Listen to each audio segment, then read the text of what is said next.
Hi, I'm Lisa Peterson, and today I want to talk about how to make sure that self-worth issues do not derail our success in business. So, as you can imagine, the way that we approach life has a lot to do with how we value ourselves. So, our business is just the same as anything else. And one of the things that's really helpful to be thinking about is self-value is a little different than self-esteem. Self-esteem often has an association with comparing ourselves to others. In this case, that's not actually the most powerful way that we can approach life. And so I want to talk about what happens when we value ourselves. We create value in understanding our own contributions to others, and we take it to heart as being a very important part of being a business owner. The way that we value ourselves affects the confidence in which we approach our business and the perspective that we go about running our business. There are four ways that come to mind about how low self-value can negatively impact our business. Number one, indecision.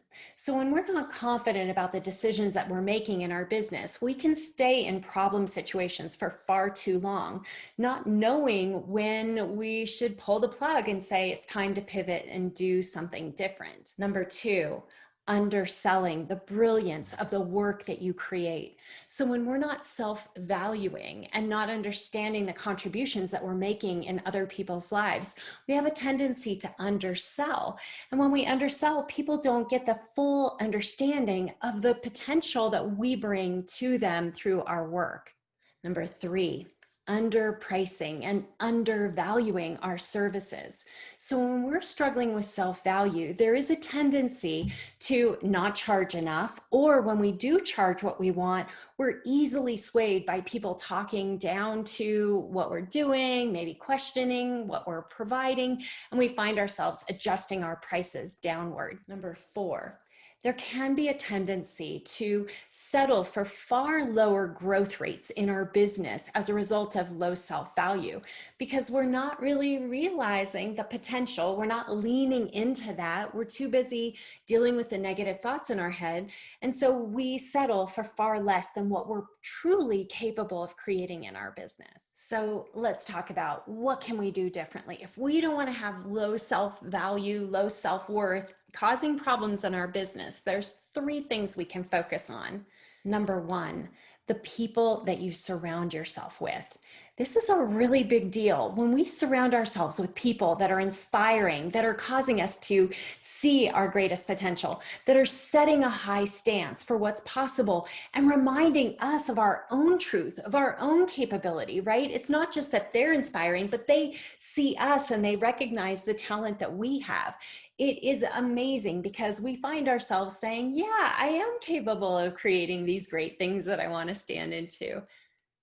Number two, taking really good care of your well-being. So this is about getting good rest. This is about eating good food, getting exercise, taking really good care of your body, of your mind, meditating. All of those things are going to remind you of your true self, of your own potential, going to keep the negative thoughts at bay and remind you to return to this stance that I am valuable. And then number three, this comes into emotional well-being, protecting the emotional well-being of yourself, setting good boundaries, making sure that you have healthy relationships, that you're setting yourself up for success, that you're in a healthy environment, paying attention to what it takes for you to be operating at your best. When you bring all of these together, you'll find that the self-worth issues, the self-value issues are not a problem for you anymore. And I'm excited to see how this pays off because I know it's made a huge difference in my own life and the life of my clients. If you'd like to learn more about the programs and services that we offer at Wealth Clinic, please go to wealthclinic.com.